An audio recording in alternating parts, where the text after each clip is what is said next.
Blast എന്ന Tamil movie തിയേറ്ററിൽ പോയി കണ്ടു. കിടിലൻ പടം, കിടിലൻ ആക്ഷൻ മൂവിയാണ്. പ്യുവർ തിയേറ്റർ സ്റ്റഫ് മൂവിയാണ്. തിയേറ്ററിൽ തന്നെ കണ്ട് എൻജോയ് ചെയ്യേണ്ട ഒരു സിനിമ തന്നെയാണ് ബ്ലാസ്റ്റ്. കിടിലൻ പടം. ആക്ഷൻ എന്ന് പറഞ്ഞാൽ ഇച്ചാതി ആക്ഷൻ. നമ്മൾ തിയേറ്ററിൽ ശരിക്കും രോമാഞ്ചം കൊണ്ടിരുന്നു പോകും ഇതിലെ ആക്ഷൻ സീക്വൻസുകൾ കാണുമ്പോൾ. ശരിക്കും നമ്മളെ ഇമോഷണലി കണക്ട് ചെയ്തിട്ട് തന്നെയാണ് സിനിമ മുമ്പോട്ട് പോകുന്നത്. അതുകൊണ്ട് തന്നെ ഓരോ ആക്ഷൻ സീക്വൻസ് വരുമ്പോഴും നമുക്ക് രോമാഞ്ചം വരും. അതുപോലെയാണ് ഇവർ ആക്ഷൻ സീക്വൻസുകൾ ഈ സിനിമയിൽ സെറ്റ് ചെയ്തിരിക്കുന്നത്. അപ്പോൾ ഒരു ഫാമിലി, ആ ഫാമിലിയിൽ വരുന്ന ഒരു കുറച്ച് പ്രശ്നങ്ങൾ, അപ്പോൾ അത് ആ ഫാമിലി എങ്ങനെ നേരിടും എന്നുള്ളതൊക്കെയാണ് ഈ സിനിമയിൽ പറയുന്നത്. അത് നല്ല കിടിലനായിട്ട് നമ്മൾ തിയേറ്ററിലിരുന്ന് കൈയടിച്ച് ആസ്വദിക്കുന്ന രീതിയിൽ ഗംഭീരമായിട്ടാണ് ഈ സിനിമയിൽ പ്രസന്റ് ചെയ്തിരിക്കുന്നത്. അടിപൊളി സിനിമ. സുഭാഷ് കെ രാജാണ് ഈ സിനിമ കഥ എഴുതി സംവിധാനം ചെയ്തിരിക്കുന്നത്.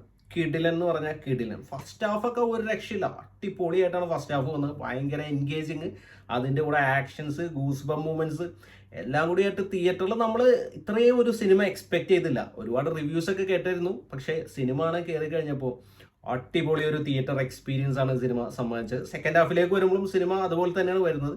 പക്ഷേ ക്ലൈമാക്സിൽ വരുമ്പോൾ കുറച്ച് പെട്ടെന്ന് കാര്യങ്ങളൊക്കെ തീരുന്ന പോലെ. അപ്പോൾ ക്ലൈമാക്സ് അവർക്ക് കുറച്ചുകൂടി ഒന്ന് വർക്കൗട്ട് ചെയ്ത് എടുത്തായിരുന്നെങ്കിൽ മൊത്തത്തിലൊരു ഗംഭീര സിനിമയായി മാറിയ. ഈ സിനിമയിൽ ലോജിക് ഒന്നും നോക്കേണ്ട ആവശ്യമൊന്നുമില്ല. ലോജിക്ക് നോക്കാൻ പോയാൽ അതിനാ നേരം ഉണ്ടാവുള്ളൂ. ലോജിക്കൊക്കെ മറന്ന് ഒരു പ്യുവർ ആക്ഷൻ മൂവി കാണാൻ നിങ്ങൾ തയ്യാറാണെങ്കിൽ ധൈര്യമായിട്ട് ടിക്കറ്റ് എടുക്കാം. കിടിലം പടം എന്ന് പറഞ്ഞാൽ കിടിലം പടം. ആക്ഷൻ കിങ് അർജുനാണ് ഇതിൽ നായകനായിട്ട് വരുന്നത്. അപ്പോൾ പുള്ളിനെ എന്തുകൊണ്ടാണ് ആക്ഷൻ കിങ് എന്ന് വിളിക്കുന്നത് ഇപ്പോഴത്തെ പിള്ളേർക്ക് അറിയില്ലായിരിക്കും. 90s കിഡ്സ് ആയ ഞങ്ങൾക്കറിയാം. അപ്പോൾ ആ പുള്ളിയുടെ ഒരു ഗംഭീര തിരിച്ചുവരവ് തന്നെയാണ് ഈ സിനിമയിൽ. കിടിലം പെർഫോമൻസ് എന്ന് പറഞ്ഞാൽ ആക്ഷൻ സീൻസ് ഒക്കെ ഓരോ ഒന്നൊന്നര സംഭവമാണ്.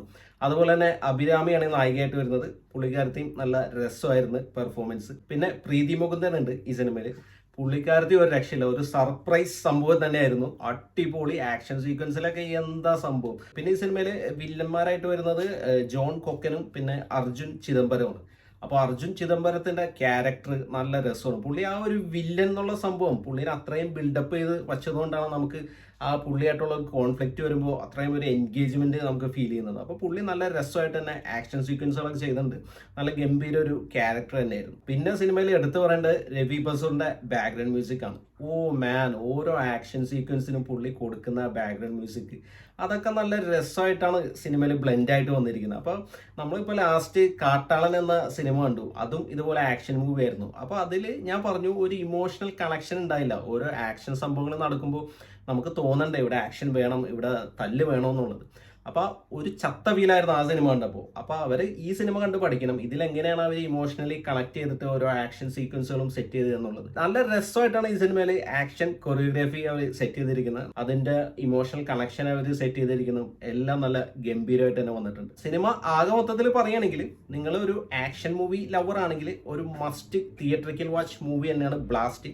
വെറും ബ്ലാസ്റ്റ് അല്ല, തിയേറ്ററിൽ ടോട്ടൽ ബ്ലാസ്റ്റ് ആണ് ഈ സിനിമ. അപ്പൊ നിങ്ങൾ ഈ സിനിമ കണ്ടിട്ടുണ്ടെങ്കിൽ നിങ്ങളുടെ അഭിപ്രായം കൂടി ഒന്ന് കമന്റ് ചെയ്യാം. വീഡിയോ ഇഷ്ടപ്പെട്ടാൽ ലൈക്ക് ചെയ്യാം.